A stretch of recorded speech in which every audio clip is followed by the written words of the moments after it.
Restorative justice is a set of guiding principles and values that really focus on building and repairing of relationships. So in the aftermath of harm, when something happens, it really seeks to bring together all those who've been impacted in a collaborative and inclusive way to really talk about who was harmed, what do they need, and what's the best way to move forward.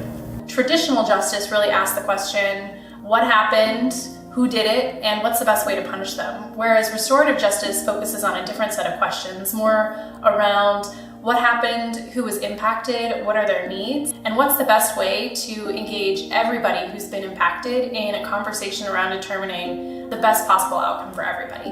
Restorative justice isn't like a curriculum. So it's not something that you can just purchase and then you put into play within your schools. It's a different way of being. Restorative justice is growing a lot in our community, throughout the state, throughout the country, throughout the nation, and the applications of these principles and values are universal. So it's really important when we're looking at making the larger change happen that we're looking at 3 levels: prevention, intervention, restoration.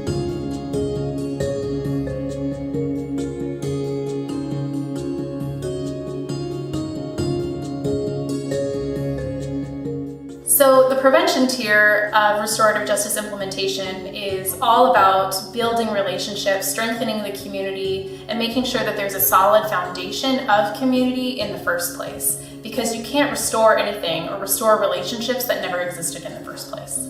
We've seen tons of circles implemented here where people they have the talking piece and they have an opening and they have something they're working on, and kids talk and then pass the talking piece, and it's working very well. It's certainly giving a voice to some students who otherwise would never have the opportunity to speak to their classmates. We've had some staff members really respond and kind of take off in their own way with their circles. So not just community building, but how to integrate that philosophy of a circle conversation and dialogue within their actual teaching. How do you teach students to communicate that way, whether it's language arts or whether it's math or whether it's sciences, but giving everybody equal voice, I think, is the lesson they've learned. The intervention tier in restorative justice implementation is all about repairing relationships. So really recognizing that when harm has been caused, there is a need and an obligation of the person who caused the harm to really repair it. We're really looking at what systems and processes and policies are in place when harm does happen. So how are we bringing people together? How are we giving people a voice? How are we making sure that everyone is included? How are we ensuring that we're focusing on the harms caused and not just on the rule or the law that was broken?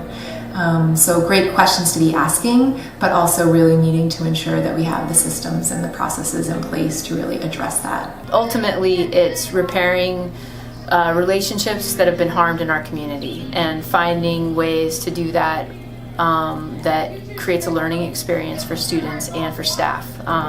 Both students and staff cause harm, and I think it's really important for students to feel empowered to stand up for themselves, but also staff feel empowered to speak their truth to the students when it furthers the learning for both individuals. If you aren't repairing, that animosity between those students still exists. It's still there, or between the teacher and the student. And so there's no closure and no healing that is done. It's just basically ignored. And then you carry on, and it doesn't take much for it to flare up again. I think for students, it's more about the awareness of the impact they have on others. Because we're always asking them, who did that impact and how do you think it impacted them? And so kind of pulling them out of their ego, which we know we all have, but in kids especially, but that idea that it's not just about you, you're not the only person in the room, whether it's distraction or whether it's defiance, whether it's aggression, whatever it is, that we have a ripple effect on those around us. The offender really gets to tell the victim their story in a way that's accountable and take responsibility fully for what they've done. And then the victim gets to share their impact and how that's impacted them. And then, as it goes, this sort of like conversation starts to happen, and we call that a dialogue between the victim and the offender, and questions come up and agreements are made, but it really is what the victim wants and what's needed for them to move forward. So restorative justice for me is a way for the violators to make restitution to the people they violated, but do it and then feel good about it. And as a community-minded individual, that's what I want in my community. I raise my children here, my grandchildren are here. I want this to be a safe, vibrant community. But it also helped me feel better about myself. It made me realize that I am sorry, and I'm not just saying that because I got in trouble. It made me actually think about what I did to another person and how I would feel in the same situation. Following up with students in their accountability agreements is one of the most important parts of restorative practices. I think restorative practices can get a bad rap for permissivity when the boxes aren't checked and the things that they say they're going to do aren't followed up on. I think that has to be that accountability piece that the adults working the system have to make sure it happens. The last tier of the pyramid is around restoration.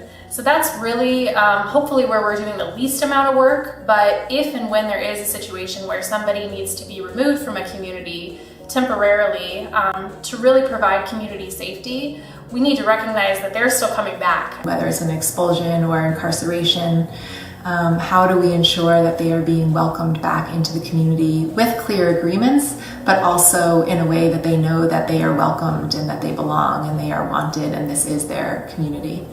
After VIA, I learned that I'm not as bad or as unable to change as I thought I was. Community circle, especially towards the end, was a really huge thing for me.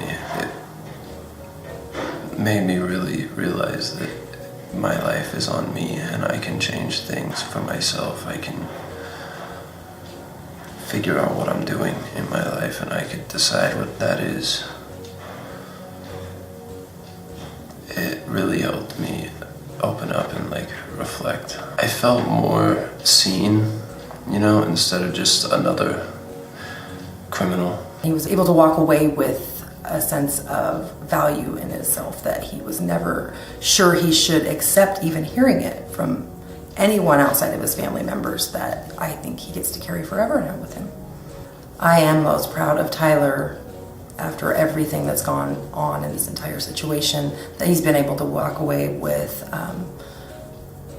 a better understanding of himself in a sense that he is able to hold himself more accountable than ever before. I have seen it myself in his behaviors and actions and reactions from taking this course through VIA, and he is a brighter person and feels like he is going to be somebody now and it's not going to hold him back.